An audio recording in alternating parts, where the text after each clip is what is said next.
rahmatullahi wa barakatuhu. Mashaallah, ukisikia sauti hiyo imerindima ndani ya 95.0 unafahamu fika ndio bismillahi ya kipindi cha njia ya kufaulu Jumapili ya siku ya leo. Kumbuka kupitia 0727444454 au 0738648881 unaweza kutupigia simu mbashara au kutuma ujumbe ili uweze kujinufaisha na pia kunufaisha umma mzima na mashabiki wa njia ya kufaulu. Moja kwa moja leo ndani ya mada Sheikh wetu, kulingana na tarehe zilipotua, tarehe za kalenda ya kawaida tu, manake hii ni njia kufaulu, lazima tuangazie pia masuala ya kijamii. Ni kwamba leo watu walikuwa wakiadhimisha siku ya baba duniani, au mzazi wa kiume duniani, na hii imekuwa ni siku ambayo labda kwa Waislamu walisherekea tu kwa jinsi kila mtu alivyoisherekea Father's Day, basi kama Father's Day tu imetengwa kwa ajili ya kina baba.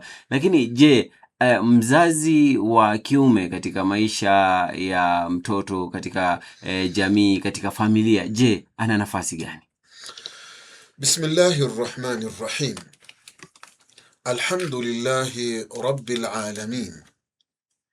Wassalatu wassalam ala sayyidina Muhammadin سيد الأولين والآخرين وعلى آله وأصحابه أجمعين أما بعد.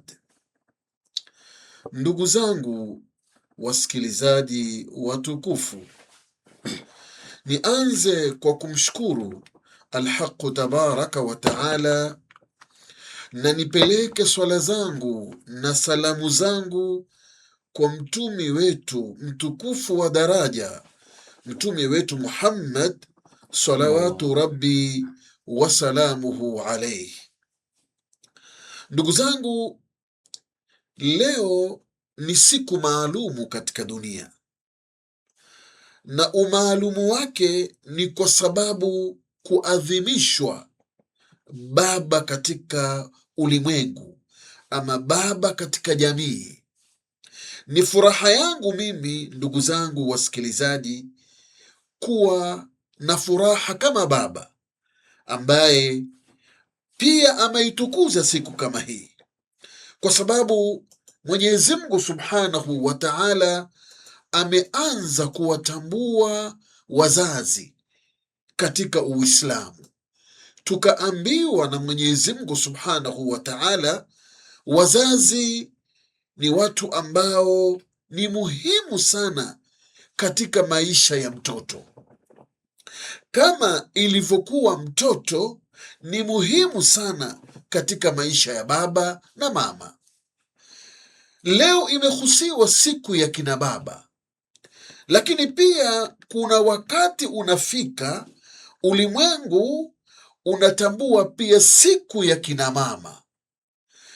Wao kufanya hivyo kama walimwengu, na walimwengu ndio sisi, kufanya jambo kama hili tunasema ni kutuiga sisi Waislamu.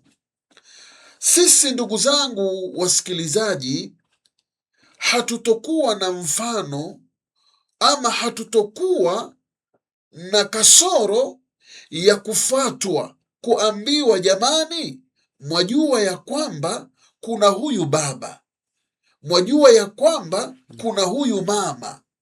Sisi si watu wa kuambiwa hayo. Sisi ni watu wa kuwafundisha watu baba ni nani na mama ni nani, kwa namna Mwenyezi Mungu Subhanahu wa Ta'ala alivyomtambua baba na Mwenyezi Mungu Subhanahu wa Ta'ala alivyomtambua mama. Hebu tuangalie kwanza andiko katika Al-Qur'anul Karim, andiko takatifu la Mwenyezi Mungu Subhanahu wa Ta'ala. Katika Al-Qur'anul Karim anatueleza kinaga ubaga, na maelezo yenyewe ni kuambiwa huyu mtoto kwamba basi katika maisha yako jua ya kwamba kuna yule ambaye ni sababu ya wewe kupatikana katika ulimwengu. Kuna yule ambaye ni sababu ya wewe kuwa na ulimi ukaweza kuzungumza na kutamka. naye ni nani? Ni mzazi wako, awe ni wa kike, awe ni wa kiume. Mwenyezi Mungu Subhanahu wa Ta'ala, ndugu zangu wasikilizaji, alituamrisha sisi kumwabudu, na ibada hafanyiwi isipokuwa Mwenyezi Mungu Subhanahu wa Ta'ala. Lakini kwa sababu ya umuhimu wa hawa wazazi, akiwemo baba na akiwemo mama, Mwenyezi Mungu Subhanahu wa Ta'ala akawa yuwatofautisha heshima ya kupewa mzazi ama wazazi wawili na kumwabudu Mwenyezi Mungu Subhanahu wa Ta'ala. Mbali na kutofautisha kwenyewe, akawa ni mwenye kukutanisha katika maelezo. Unajua Mwenyezi Mungu Subhanahu wa Ta'ala, ndugu yangu msikilizaji, maelezo yake kila nukta kuna muujiza na kuna zingatio. Amekutanisha maelezo Mwenyezi Mungu Subhanahu wa Ta'ala katika kumwabudu yeye na kufanya ihsani kwa wazazi ama baba na mama. Akatwambia Mwenyezi Mungu Subhanahu wa Ta'ala, وَقَضَى رَبُّكَ أَلَّا تَعْبُدُوا إِلَّا إِيَّاهُ وَبِالْوَالِدَيْنِ إِحْسَانًا. Hakika Mwenyezi Mungu Subhanahu wa Ta'ala qadha, hili ashalipitisha, ashalihukumia kwamba hafai kufanyiwa ibada isipokuwa ni alhaqu tabaraka wa taala. Usimwabudu isipokuwa Mungu. Hata aje nani, hufai kumwabudu tajiri kwa kuwa anakupa mshahara akakwambia nisujudie, mwambie anayesujudiwa ni Mwenyezi Mungu, lakini wewe hufai kusujudiwa. Hata awe nani, hafai kufanyiwa ibada isipokuwa ni Mwenyezi Mungu Subhanahu wa Ta'ala. Hili Mwenyezi Mungu alilihukumu kitambo na alilipitisha hivyo. Lakini kuna watu ambao ni muhimu katika maisha yako katika ulimwengu kama huu, nao ni kina nani? Nao ni baba naye ni mama. Hawa ni muhimu sana katika maisha yako. Mwenyezi Mungu akataka uwatambue, akakutanisha maelezo ya kumwabudu yeye na hawa wazazi, akiwa baba na mama. Ameeleza namna gani? Ameeleza wabilwalidaini ihsana. Inapofikia ni wazazi, heshima iwe ni maalumu. Ibada ni Mungu afanyiwa, lakini wazazi wao ni lazima wapate heshima maalumu, nayo heshima yenyewe ni ile ihsan, kuwafanyia wazazi wawili. Mwenyezi Mungu anapenda sana ihsan, na ihsani haimaliziki. Ihsani iko katika kila namna, ihsani iko katika kila nyanja. Kuna ihsani ya tajiri kwa muajiri wake, kwa yule muajiriwa, na kuna ihsani ya muajiriwa kwa yule muajiri wake, na kuna ihsani ya mkubwa kwa mdogo, na kuna ihsani ya mdogo kwa mkubwa, lakini pia kuna ihsani ya ndugu kwa ndugu. Ndugu moja wana ihsani wanafanyiana. Lakini pia jambo la umuhimu, ihsani kwa wazazi. Inaweza kukatika ihsani nyingine za muajiri wako, inaweza kukatika ihsani. Ndugu wanaweza kukata ihsani zao, marafiki wanaweza kukukata ihsani zao, lakini kwa wazazi wako akiwemo baba na mama, ihsani haikatiki mpaka kuingia peponi. Nasema kwa sababu kuna watu wanaona ihsani ya wazazi ni pale anapomtia kaburini mzazi wake, lakini pale anapomtia kaburini mzazi wake, sasa ndiyo ihsani imeongezeka na imekuwa ni zaidi na ni wajibu, kwamba lazima umwombee Mungu kila wakati babako. Lazima saa zote umwombee Mungu, Mungu amsamehe, Mungu amfinike na rahma zake babako. Ihsani mzazi wako unapomtia kaburini, ihsani ndiyo imeongezeka, sababu unatafuta kila project ya kumfanyia babako ili iwe ni sadaqatun jaria, thawabu zimwendee babako. Ihsani unapomtia kaburini babako, basi imeongezeka, kwa sababu Mtume atwambia, au waladin salihin yad'u lahu, huyu ulomtia kaburini baba, basi alikuzaa wewe, akakuzaa mwema, akakufundisha kama mwema, akakulea kiwema, ili uendelee wema wako mpaka anapokwenda katika kaburi, uendelee ihsani mpaka siku ya Kiyama. Kwa hivyo ihsani ya mtoto kumfanyia babake haimaliziki, inaanza kutoka akiwa duniani mpaka anapokuwa kaburini, na mpaka wakati siku hiyo wanakutana mbele ya Mwenyezi Mungu Subhanahu wa Ta'ala. Kwa hivyo ndugu zangu wasikilizaji, tunapozungumzia kina baba twazungumzia kitu kimoja, lakini ni vitu viwili viloshikanishwa na Mwenyezi Mungu Subhanahu wa Ta'ala.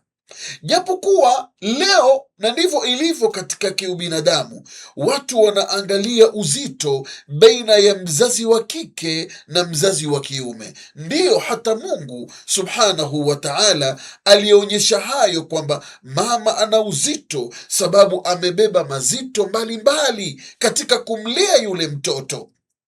Lakini mama amebeba uzito mbalimbali katika kumlea yule mtoto, lakini baba pia hajaachwa nyuma. Baba pia anabeba uzito wa ule mtoto, na ndiyo Mwenyezi Mungu Subhanahu wa Ta'ala akawa anakutanisha utaji wa kumwabudu yeye pamoja na wazazi wawili.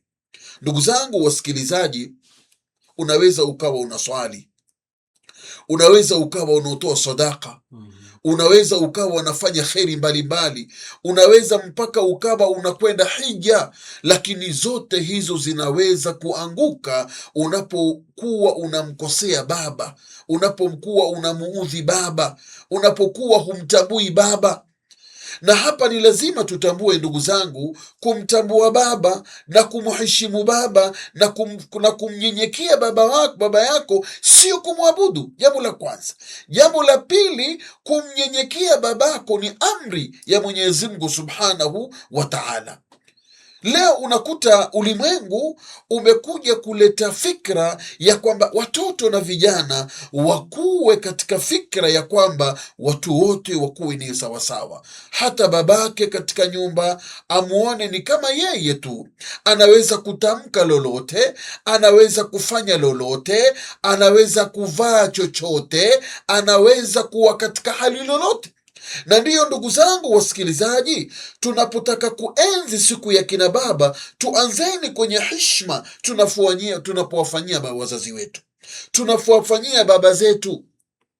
Tuanzeni kwenye heshima kwanza. Mimi nataka niangalie heshima ya kina baba wanaofanyiwa katika nyumba. Leo unakuta mtoto anakaa na babake katika nyumba, baba yupo katika nyumba, lakini hebu mtizame sauti yake iko vipi mbele ya babake. Sasa kama unatambua kama siku ya kina baba, tambua hii heshima kwanza. Hufai sauti yako kuwa juu ya babako. Tambua hii heshima kwamba hufai kuvaa lolote mbele ya babako. Leo unakuta mtu anavaa nguo kama ni kibukta ama ni nguo ambayo mapaja yako wazi mbele ya babake. Kama ni mtoto wa kike anavaa nguo ambayo kwamba imembana, kifua kimefura, kinaonyesha kila kitu mbele ya babake. Sasa unaenzi siku ya kina baba, na wakati heshima bado hujaipeana mahala pake. Kwa hivyo ndugu zangu wasikilizaji, tuweni makini katika kutafuta hii heshima ya kina baba inapewana kinamna gani. Mwenyezi Mungu Subhanahu wa Ta'ala ametufundisha haya ili tutambue kwamba sisi katika siku za kina baba na kina mama zinaendelea mpaka siku ya Kiyama, tukiwa katika maisha yetu tunaishi mpaka wakiwa katika wamekwenda mbele ya Mwenyezi Mungu Subhanahu wa Ta'ala, mambo yanaendelea. Ndugu zangu wasikilizaji, kuna wakati mtoto hukua akajiona ashakuwa na akili, akajiona kwamba sasa amekuwa na hela, amekuwa na senti, anaweza kuficha, anaweza kumnyima mzazi kama yule. Ndugu zangu, lakini tufahamu ya kwamba Mwenyezi Mungu Subhanahu wa Ta'ala anatizama moyo wa mzazi, hata kama mzazi hajatamka. Saa nyingine mzazi hatamki, anakutizama kwa macho yako, lakini ndani ya moyo anasema kwamba huyu mwanangu nimemsomesha kwa tabu, nimefanya mikopo, nimekwenda kachukua mikopo, nikampeleka skuli, nikafanya, leo mpaka amepata kazi, amepata kibarua, leo anakosa kunitambua mimi kama baba, anakosa kunitambua mimi kama baba kwamba nina haki katika ule mshahara wake. Baba wewe, kwa nini una haki gani katika mshahara wangu? Mimi ndio nafanya kazi, mshahara wangu una haki nao nini wewe? Tizama haya maneno, ndugu zangu wasikilizaji. Wakati wa Mtumi alayhi salatu wassalam, wakati mmoja kijana alikuwa anafanya kazi, anakwenda mbio, anatoa jasho, lakini ilikuwa kuna akiba akiweka katika jasho lake. Baba kama baba, akijua kwamba huyu ni mwanangu, akijua kwamba cha mwanangu ni changu, kwa hivyo anakwenda kunyotoa kidogo kidogo, anachukua kidogo kidogo, anachukua kidogo kidogo. Mtoto akila anapokuja anaona kasoro katika akiba yake, kila akipeleleza ni baba anachukua kile ambacho kwamba amekiweka. Mtoto anakasirika, mshahara ni wangu, baba waingilia nini? Akiba ni yangu, waingilia nini wewe kama baba? Kwa nini unaingilia akiba yangu baba wewe? Sasa kama unataka kuenzi siku ya kina baba, hebu tizama huyu mtoto alikuwa katika hali gani? Je, ingekuwa ni wakati wa leo yuwaenzi siku ya kina baba, na huku ameficha akiba yake, hataki baba achukue akiba yake. Hebu tutizame wakati wa Mtumi kulikuwa namna gani. Mtoto kama huyu anakwenda mbio kwa Rasulullah alayhi salatu wassalam, anakwenda mbio kwa Mtumi. Mtumi anamtizama kijana, ndiyo huyo anakuja. Ewe kijana, una nini? Akamwambia, ya Rasulallahi, huku pumzi ziko juu, anahema. Nini kijana wewe? Ya Rasulallahi, kama mambo ni haya mimi siwezi tena. Nini? Asema, babangu bwana. Babako ana nini? Babangu bwana, mimi nakwenda mbio, natoa jasho, nina akiba changu nakieka, kumbe yeye anakuja anachukua changu. Kwa nini babangu anachukua changu? Habari ndiyo hiyo. Nenda kamuite babako. Lakini Rasulullah alayhi salatu wassalam tayari kama baba, maanake Mtumi ni Mtumi, lakini pia ni baba ambaye kwamba pia anatoa mafunzo kama baba. Mtumi anatoa mafunzo kama Mtumi, Mtumi anatoa mafunzo kama amiri, Mtumi inapofikia ni suluhisho la kibaba anatoa funzo kama baba. Mtumi amwambia kijana, nenda kamuite haraka mtoto wako, babako. Mtoto anakwenda mbio, huku roho yake inasikia raha. Leo utakikuta cha mtema kuni, umeendelea sana baba wewe, kwa nini unachukua changu? Mtoto anakwenda kwa baba, anamwambia, baba, unaitwa na Rasulullah alayhi salatu wassalam. Mtoto kama yule anamwambia baba, unaitwa na Mtumi. Baba anasikia vibaya, Mtumi ananiita kila akipiga wazo kuna nini, lakini baadaye akaja akagundua, nishajua ni nini kinachoitiwa. Ninaitiwa habari ya kuchukua cha mwanangu. Jamani, kumbuka wewe ambaye leo umeenzi siku ya babako mwache achukue chako, kwa sababu kile akichukua chako basi ni furaha inaingia katika moyo wake, na yale ni maombi ambayo unayapata wewe na baraka katika mali yako na umri wako. Kwa hiyo Mtume alayhi salatu wassalam anaagiza baba, anakwenda. Baba anasikia vibaya, wacha nifuate amri ya Mtume, lakini anungunika. Mwenyezi Mungu anasema, Mwenyezi Mungu Subhanahu wa Ta'ala alimpatia ilham Mtume kutambua yale ambayo baba anayawaza katika moyo wake. anakwenda kwa mtumi barabarani akitembea huku asema, mwanangu leo anakwenda kunishtaki kwa sababu ya kuchukua chake. Angalia alipokuwa mdogo alininyelea huyu mwanangu, angalia huyu alipokuwa mdogo alinikujolea huyu mwanangu, angalia huyu mtoto alikuwa halali na mimi silali no. Akiwa mgonjwa mimi silali, na mbeba nampeleka mahali akapate matibabu no. Nafanya mbinu ili apate kushiba, manake mtoto akiwa ana njaa hajui hakuna, anajua baba yuko atakula. Kwa hivyo mimi nenda mbio apate kushiba. Leo amepata nguvu, nataka anachukua chake, amekwenda kunishtaki, basi hapana neno. Mtume alayhi salatu wassalam kama baba akamtizama, baba anakuja kwa sura yake, na mtume ni mtume, akajua kwamba huyu baba huyu anachokiwaza katika moyo. Mtume baba alipofika kwa mtume akamwambia stop, kabla sijaamua kesi nataka uniambie, ulipokuwa unaambiwa na kuita, niambie hapa barabarani ulikuwa unawaza nini wewe? Unawazani mimi? Akaambia hapana, nataka niamue, lakini niambie ulikuwa unawaza nini? Akamwambia mtume, ndiyo ya Rasulullah, nilikuwa na mambo mengi nayawaza. Ulikuwa unawaza nini? Akasema, ya Rasulullah, ewe mtume wa Mungu, mimi nilipokuwa barabarani nakuja, nalikuwa nawaza mengi ya huyu mwanangu. Kutoka mwanzo nilipokuwa nimemzaa, taabu niliyoipata, kulala nilikuwa silali, na naenda mbio katika hali ya kumlisha, saa nyingine yuwa nikojolea, saa nyingine ndio hayo mambo mingi. Leo imefika mahali kwamba sasa nataka kumtegemea na mimi nipate kitu kutoka kwake, anakuja kunishtaki. Mtume likamgusa hilo jambo, na ni ukweli. Kama baba ukisikia haya maneno, na bila shaka wewe ambaye ndugu yangu ni baba unanisikiliza, na hata mimi pia ni baba, na mwingine pia ni baba, ukisikia haya maneno yatakugusa, kwa sababu mwana ambaye umemsumbukia, mwana ambaye umemhangaikia, amekukojolea, amekunyelea, ukenda mbio kumtafutia chakula ale, ameshiba, na saa nyingine chakula anakitupa, unachukua unamweka tena anakula, mpaka amefika mahali sasa anafanya kazi. Lazima utasikia vibaya wewe kama mzazi.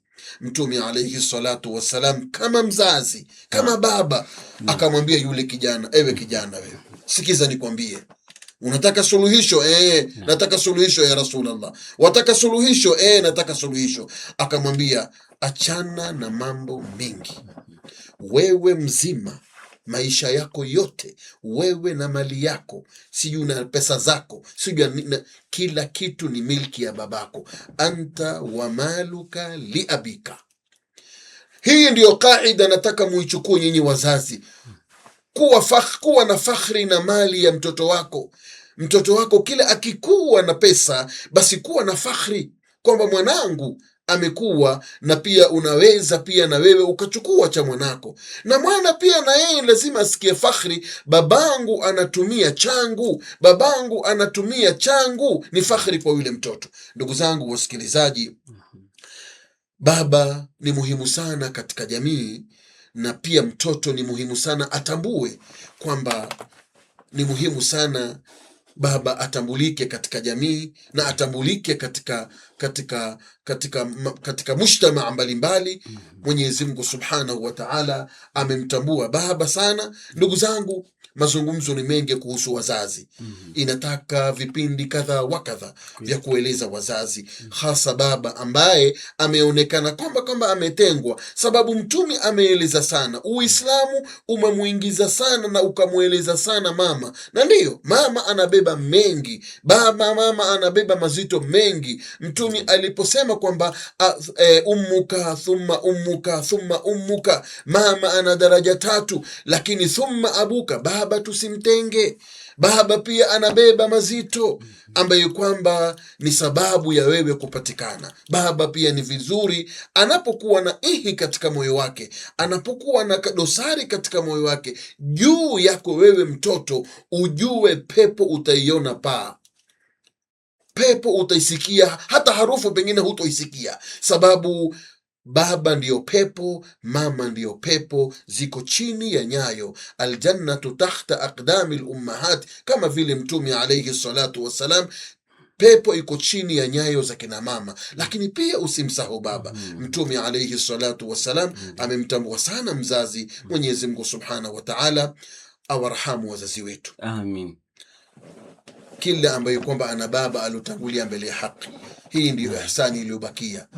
Muombe Mungu Mwenyezi Mungu awarahamu wazazi wetu, aweke mahali pema, awatangamanishe na wema. Na sisi tuliobakia kama vijana na watoto aturuzuku husnul khatima inda al-maut. Wassalamu alaykum wa rahmatullahi wa barakatuh. Wa alaykum assalam wa rahmatullahi wa barakatuh. Fadhilatu Sheikh Abubakar Baabad hapo, ikiwa ndio awamu ya kipindi cha Njia ya Kufaulu, akitupambia mada yenye iliyo kwenye muda faafu, mada ya siku ya mzazi wa kiume duniani ama Father's Day.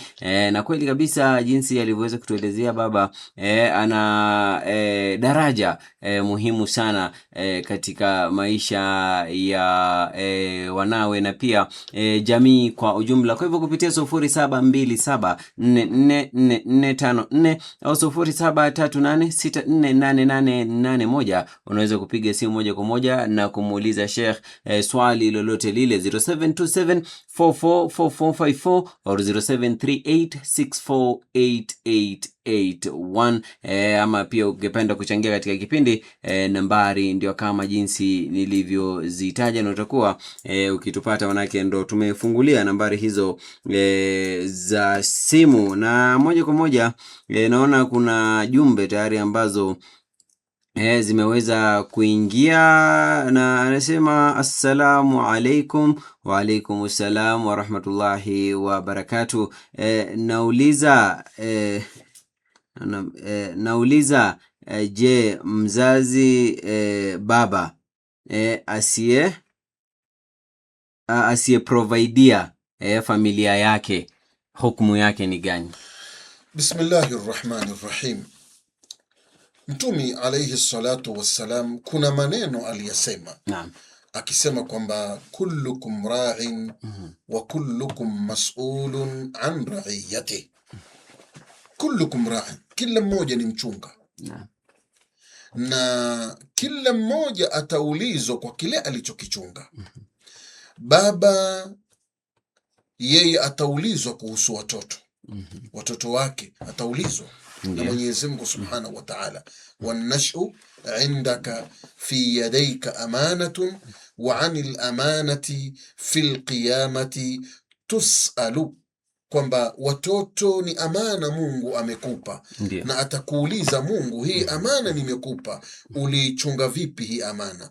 Kuichunga amana ya watoto ni kuwasomesha, ni kuwapa ilmu ya dini, ni kuwalisha, ni kuwaangalia katika maisha yao mpaka watakapokuwa wamefika umri wa kujitegemea. Kama baba atafanya taksir katika kutizama na kukimbia masulia yake, ajue amebeba jukumu, ataulizwa na Mungu. Ishakuwa ni deni lile, ataulizwa na Mungu subhanahu wa ta'ala. Ewe nimekupatia watoto, mbona uliwakimbia watoto? Mbona hukuwalisha watoto? Mbona hukuwasomesha watoto? Mbona hukuwapatia ilmu ya dini, wakamjua Mungu, wakaijua dini yao? Ataulizwa na Mungu subhanahu wa ta'ala. Lakini ni nini jukumu la mtoto kulifanya wakati ametambua, baada ya mtoto ashapata akili kwamba wajua saa nyingine wamama katika manyumba wanakuja wanawachanua watoto. Wanawambia usijione hivi, yule babako yule hakukuangalia kabisa, babako hakukusomesha, mimi ndio nilikuwa nahangaika, babako hakukulisha, babako sijui hakufanya hivi. Haya mama anaeleza ni machungu yake.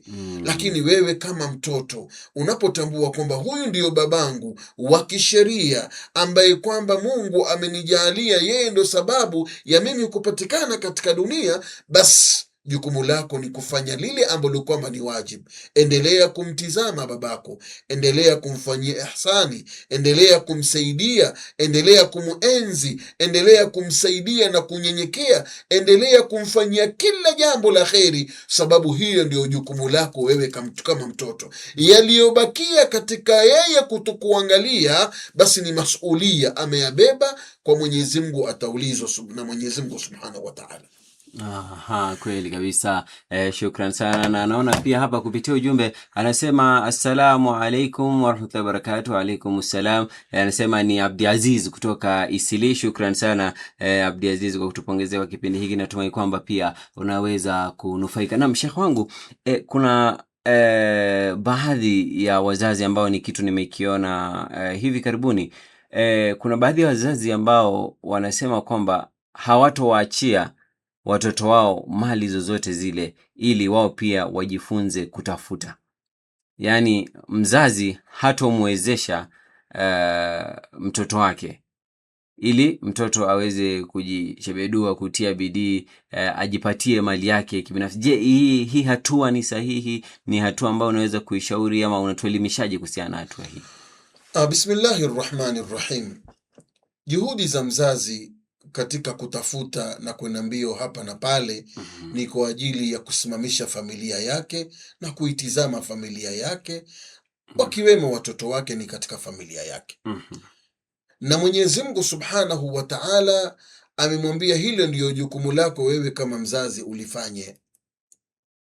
Lakini inapofikia sasa ameondoka katika dunia, kile kilichobakia ni cha wale watoto.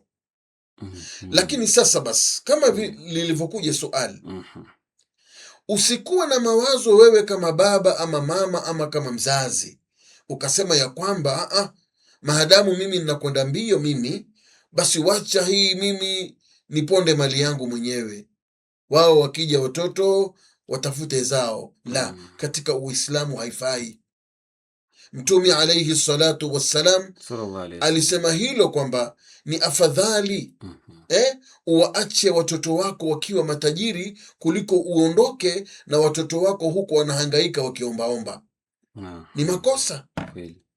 Na ndiyo utakuta kwamba unaambiwa hata ukafanya kheri, toa wewe, saidia, fanya sadaka, lakini kumbuka pia kuna jamii yako. Ndiyo. Kumbuka pia kuna watoto wako, wabakishie, sio umalize kila kitu.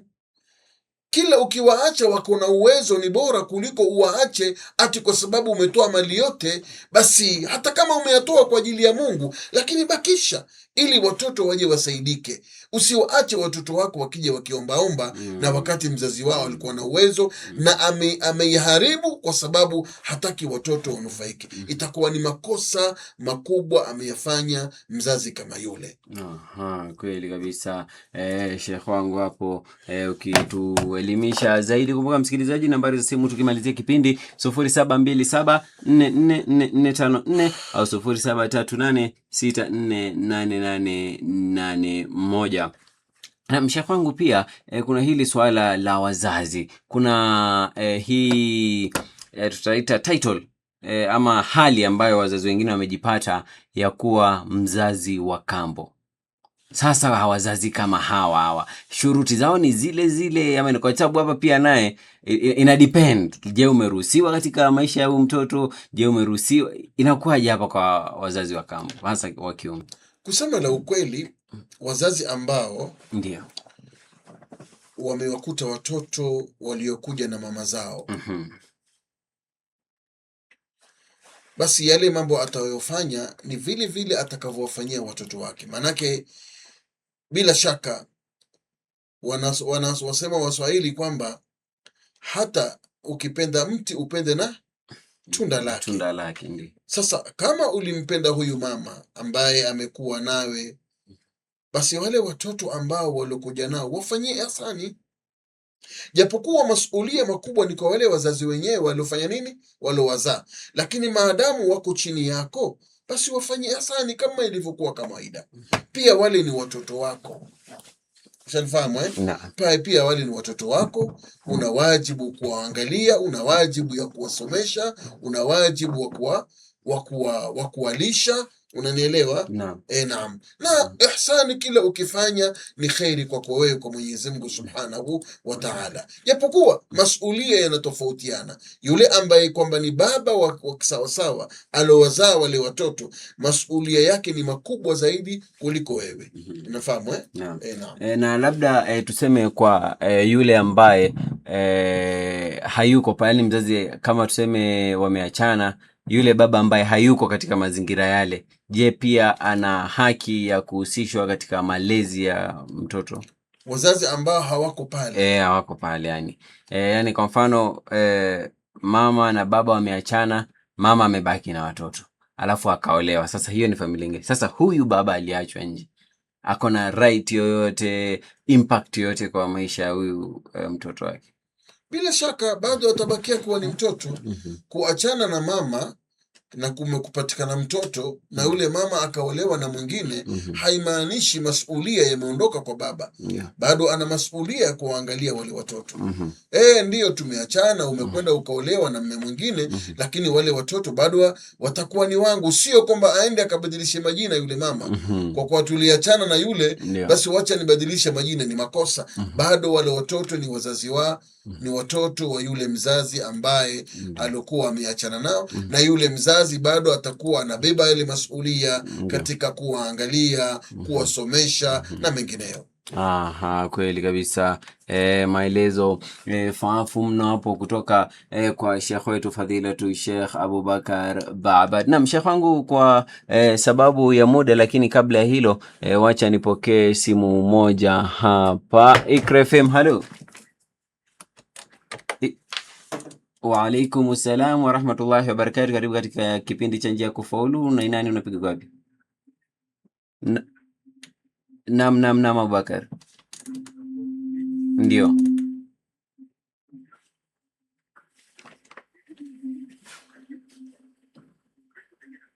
Ndio.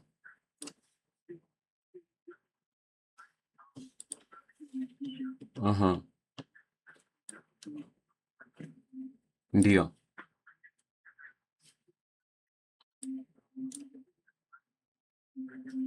Ndio. Ndio.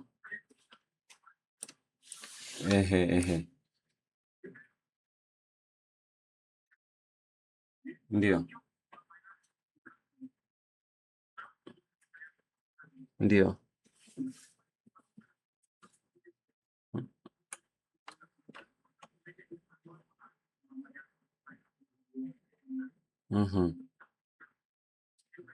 Ndio, nimekuelewa. Shukran sana ndugu Abubakar hapo kwa swali lako hilo. Naam, swali lake Abubakar anauliza kwanza kabisa swala la mama yani kwa mfano mimi kama mwanaume na mamangu hakutolewa mahari, je, anafaa kutolewa mahari wakati mimi naenda kuoa? Kuna swala, na pia kuna swala pia la katika dini hizi zingine wasichana wazazi ndio wanaitisha mahari, wana dictate mahari, lakini katika Uislamu mwanamke ndio anajiitishia mahari. Je, hii inaweza ikaleta lawama kwa mtu ambaye ameingia katika dini ya Kiislamu? Bismillahirrahmanirrahim. Jambo la kwanza tuzungumzie mahari ni haki ya nani? Ndio. Mahari ni haki ya nani? Mahari si haki ya baba wala sio haki ya mama, wala sio haki ya shangazi. Ndio. Mahari ni haki ya yule binti mwenye kuolewa. Lau baba atasema mahari ya mwanangu ni pesa kadhaa, binti akasema la, mimi mahari yangu sio hiyo, mahari yangu ni hii, kauli itakaofuatwa ni ya yule binti. Sababu binti ndio mwenye kuleta uamuzi, kwa sababu yeye ndio mwenye kuolewa. Kwa hivyo mahari ni haki ya binti ambaye ni mwenye kuolewa. Mama haingilii kamwe hapa.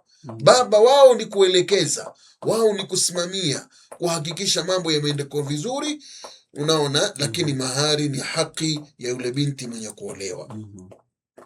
Sasa tuangalie masala ya kwamba mama ambaye ameolewa lakini hakutolewa mahari, ndio, mpaka akaja akazaa mtoto, kijana wa kiume kama ulivyosema, kijana ashakuwa barabara, anataka kutumia mahari ya mamake katika nini? Kuoa. Katika kuoa. Tayib, kwa yule baba ambaye ilikuwa ni atoi mahari kwa yule mama, mahari itabakia kuwa ni deni, sababu ni haki ya yule mama. Lau mathalan baba atafariki ama mama atafariki, na wale watoto ama mtoto akajua kwamba mamangu babangu huyu hakumtolea mahari, mama akaja akafariki, ni lazima katika haki ya ile mali kwanza itizamwe haki ya yule mama ya mahari yake.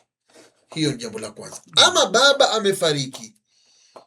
amefariki na alikuwa na mali ama ana pesa, lakini hakutoa mahari kumpatia nani? Kumpatia mama. Ile mali haigawanywi kwa watoto hata shilingi moja. Kwanza tuangalie deni la mahari ya mama yetu. Shanifahamu No. Deni kama lile likitoka likishatengwa itakuwa ni haki ya yule mama. Sasa ikishafika kwa yule mama, haki yenyewe, mama mwenyewe ana uamuzi ya kusema maadamu ni mahari yangu nishapewa, ni haki yangu, chukua mwanangu, hii nimekupa. Sasa mama mwenyewe akitoa, ile ni milki yake.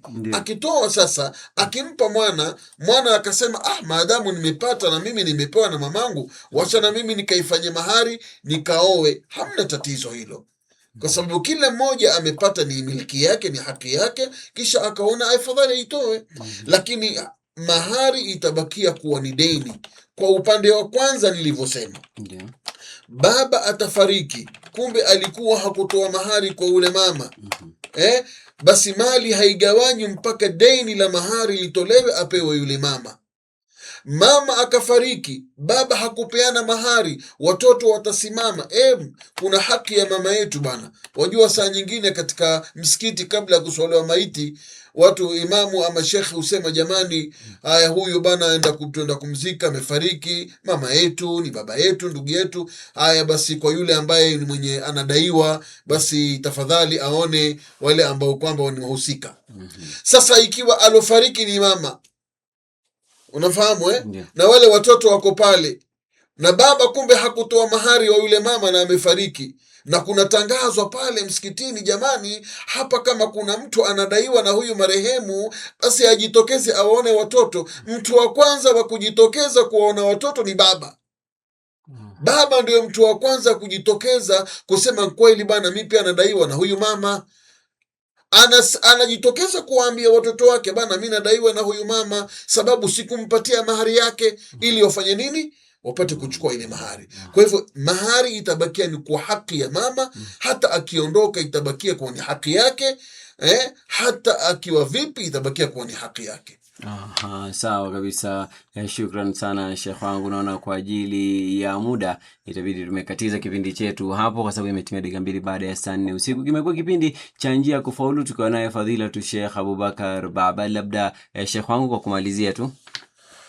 Kwa kumalizia, ndugu zangu wasikilizaji, hakuna jingine ila ni kupeleka dua zetu, hasatan kwa sababu leo watu wanaenzi siku ya kina baba.